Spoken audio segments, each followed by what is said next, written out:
what's going on, friends? My name is Mchan338, and welcome back to another episode of Paper Mario Thousand Year Door. Last time left off, we tried to figure out to see who this Mario person that's stealing our body, name, and everything else.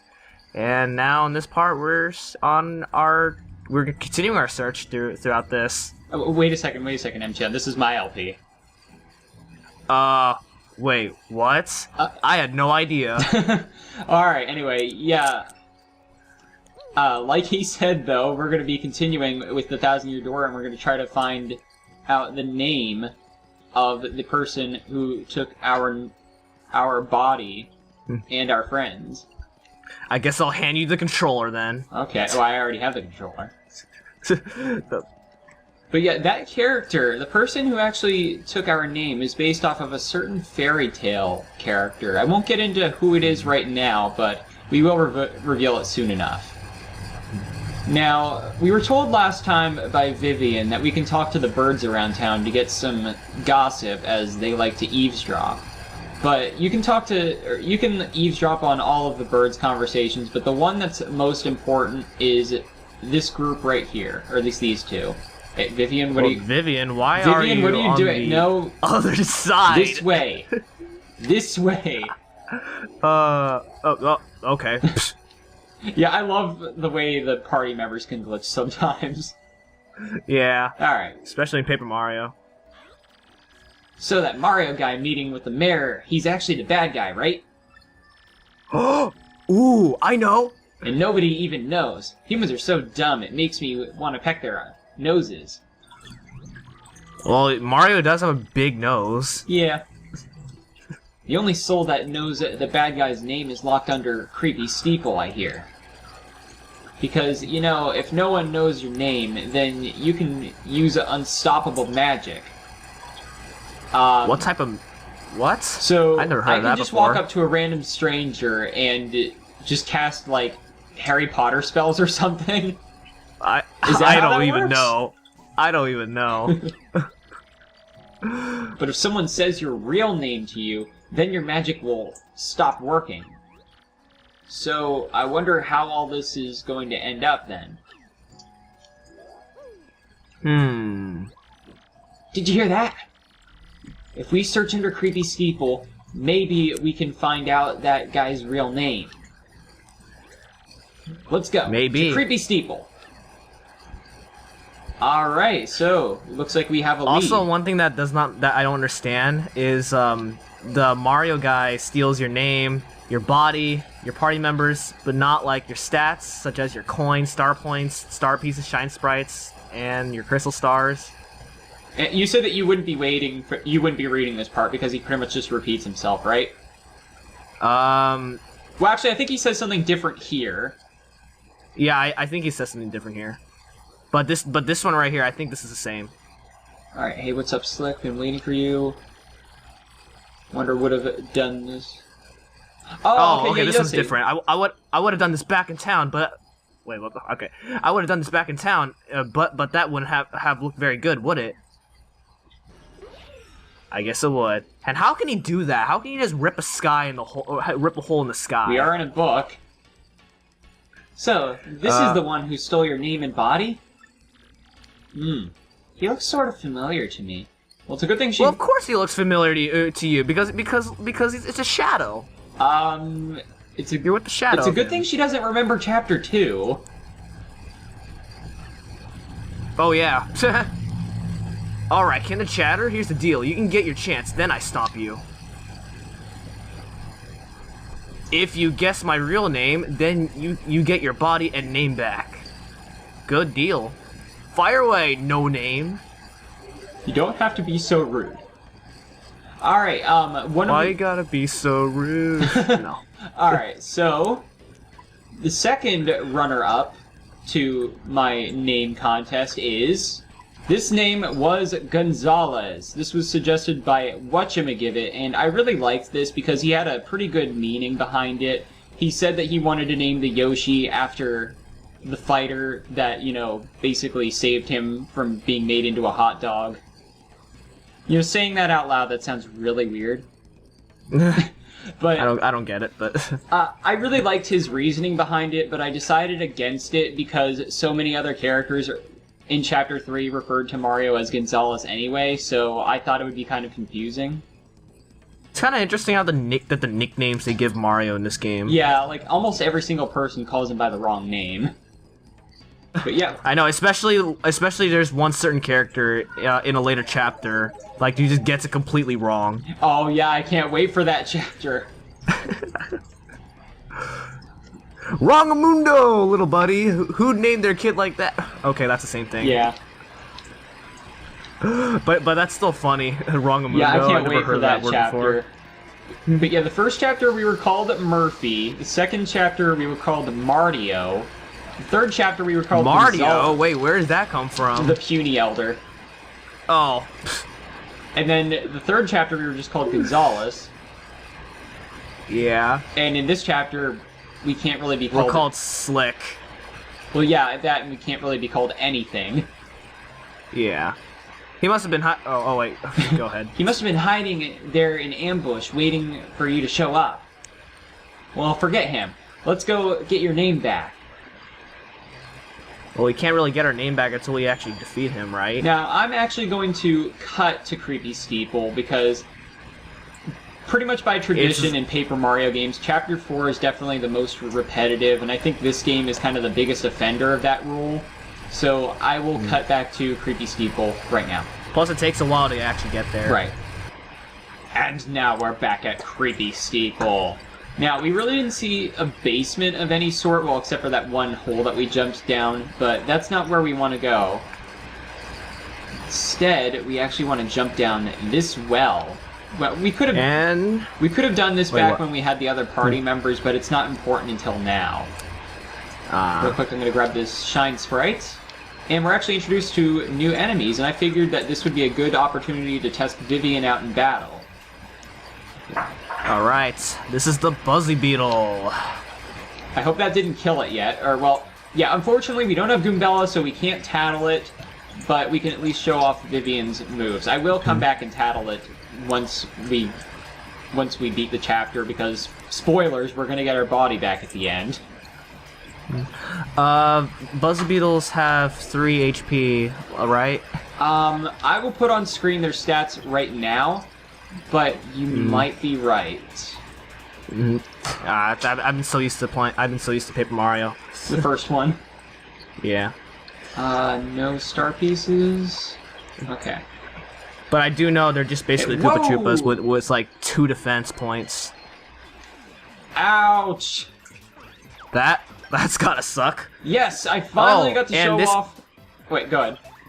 Oh, and in this game, they have spiky Buzzy Beetles, which they didn't have in Paper Mario 1. Okay, now you saw Mario, like, twirled around there. That is actually the Super Guard, which I finally remembered to show off. I actually think I might try to use it more often now, because I get the timing. But we're just going to ignore these Buzzy Beetles, because there's really no point in fighting them all. Now, as you may notice, we're pushing this door, wall, I'm not quite sure what it is. But we can't get it past here. Well, if we use Vivian's ability, it'll slide right past us. Ah, so that's why it wasn't important. Yeah, because you can come down here and fight the Buzzy Beetles if you want, but really, you don't need down here. That's kind of like stopping you from coming this far. And we get another Shine Sprite. They're so generous with these in Chapter 4. So, we climb up these stairs.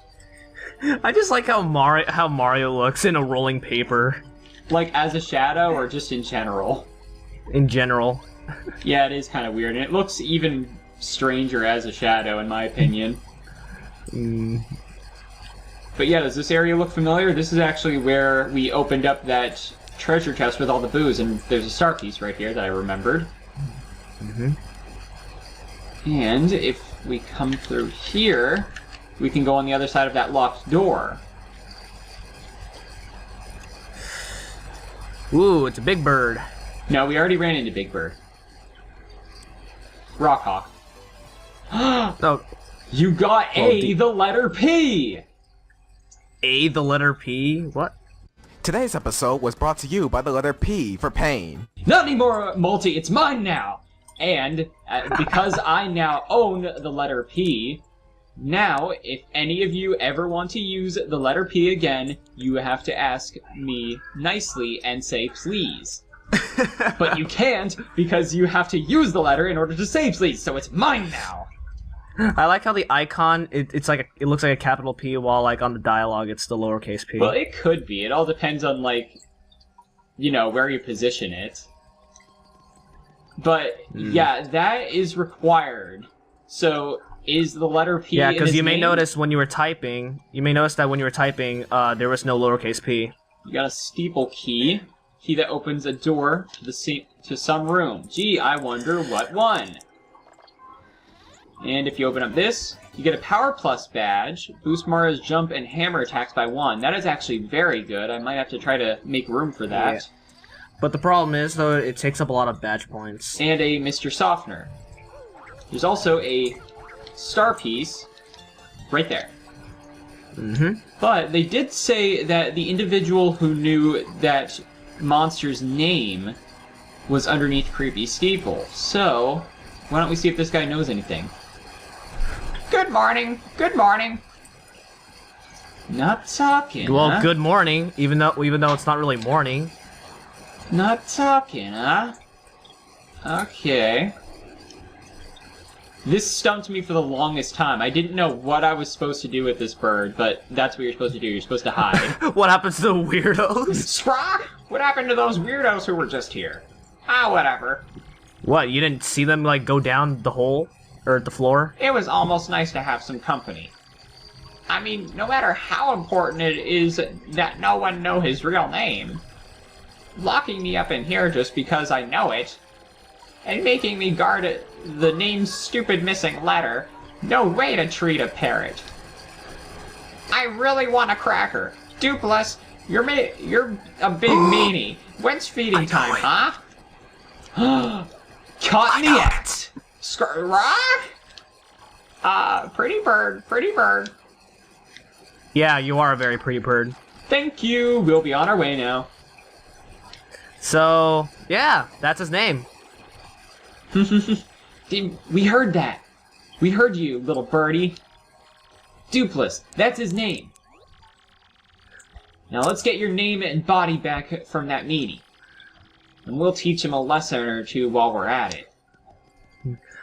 So yeah, you cannot, for the first 2 times, you cannot sequence break the game by guessing Dupless right away, because you do not have a lowercase p, and you cannot use capital P to make it look like Dupless. Yeah, it won't count if you do that. You do need the lowercase p. That's basically the game's way. Even if you do know it, after a repeat playthrough, you still can't guess it right away because you do need the lowercase p in order to type it in. Yeah. Which makes, like, I still don't get it in real perspective. Yeah, like, from gameplay wise, it makes sense, but why would Mario not be able to pronounce his name? But I did mention that this character was based off of a certain fairy tale character, and right now I'm going to go ahead and explain just what that character is. Alright guys, so I explained this in the recording with Mchan, but I feel like I could do it a little better if I were doing it post-commentary, so that's what I'm going to do. Anyway, in foreign versions of the game, Dupless is actually named Rumpel after the fairy tale character Rumpelstiltskin, or, according to the German teacher at my old high school, Rumpelstiltskin. If you're unfamiliar with the story, I'll go ahead and give you a brief summary of the most general version, because different versions of this story tend to differ. In order to earn a tremendous amount of attention and wealth, a miller claims that his only daughter can spin straw into gold. When the king of the land overhears this news, he brings her to his castle and orders her to spin an entire room filled with straw into gold, which of course she is unable to do. When everything seems hopeless, that's when a small, impish man shows up and offers to do it for her in exchange for her necklace. She of course agrees, and he keeps to his word. On the second day, the king moves her to a much bigger room and asks her to do the same thing. And the small man shows up again and does the same thing in exchange for her ring. Now on the third day, though, The king moves her to an even larger room and says that if she can spin all of the straw into that room into gold, then he will marry her. But unfortunately on the final night, she has nothing else to offer the small man, so instead, he tells her that he will take her firstborn child when the time comes. She agrees, and he spins all of the straw into gold one last time. The king is so impressed that he does keep to his word and he marries the miller's daughter. The king and now queen do eventually have a child, and the small man does indeed come back to claim what she promised. But instead, she does offer him as much gold as he wants this time, but he has no interest in gold anymore. He does, however, offer her a way out, that if she can guess his name within the next 3 days, then she may keep her child. She constantly guesses names over the next 2 days, but none turn out to be correct. So before the final night is over, she follows him into the woods where she overhears him singing a song to himself that just so happens to include his name. When he comes back for the final time, the queen does throw a few fake guesses at him to throw him off, but does eventually guess Rumpelstiltskin. And the ending can vary depending on what version you're reading, from either him running away angrily or ripping himself in half. I couldn't make this up if I tried. But yes, I hope you have enjoyed Storytime with Mega. Now I will be cutting back to the original commentary that I was doing with Mchan.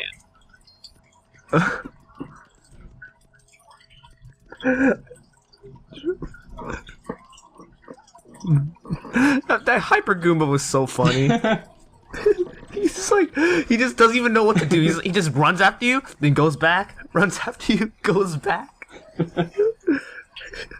But before we guess the real name, I still have a few more suggestions that I wanted to read. Oh, he actually says something different here, too. Hey, Slick, time to cancel your magazine subscriptions, what? No, not my Nintendo Power! Because you're getting erased. How are you going to erase me? Do you have an eraser? A giant eraser to erase me from this world? But first, please amuse me with one more guess. Alright, one more guess is all we need. Well, I'm actually going to be going through some of the other runners-up. Oh, okay. Well, yeah. Honorable mentions. Well, yeah. It really gives me joy to watch you squirm in... What is that supposed to say? Futility. Futility, as you try to guess my name. So, hit me one more time. They expect this to be your last time, but... because... Hit me one more time. Alright, the next one is... Flame. This is also suggested by Whatchamagivet, and I liked this name a lot because he wanted the Yoshi to be red, so he kind of tied in the color of the Yoshi along with one of his suggested names. But I just kind of... I just felt like Tyson was best, and I already explained why I liked it the best, so... But this is one of the honorable mentions, or runners-up, whatever you want to say.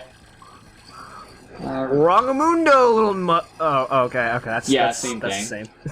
And I'll cut to the next name. Alright, and the last name that I really liked, that I think should be an honorable mention, was Dan. This was suggested by Multi-Game Master 1.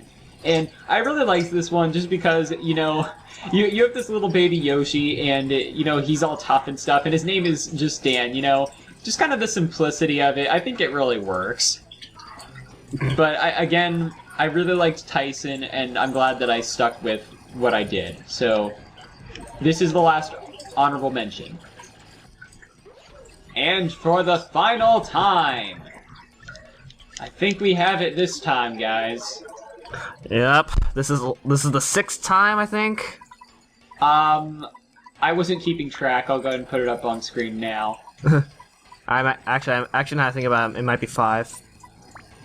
But yes, and you do need to spell it right. Spelling does count. You use all the spaces. If you didn't know how to spell it, here it is. D-O-O-P-L-I-S-S. Duplis. So, here we go. Can I spell with the capital P? Look at his face. What? What did you say? It can't be. No. Why? I'm feeling faint. And what the? Now it's our turn. Let's get your name and body back. Where would he go to hide? Gee, I wonder. Yeah, this adds to what I was saying earlier. Now, I like this chapter okay, but I think it is probably my least favorite, but it is very memorable. I will say that. I don't hate this chapter. I think it's actually very memorable and very well put together, but I wish that they would have given you a little more room to explore, because really, you're going between point A and point B. Really, you're just going back and forth between Twilight Town and Creepy Steeple. And guess where the boss takes place? Right. I wonder. But with that being said, I think we're going to end it off for now. And next time on Paper Mario The Thousand Year Door, we're going to be fighting Dukeless and saving our friends. So, until next time, this is Mega Remaster 1. And my name is Mchan338. Signing out. Goodbye. Bye! What was that?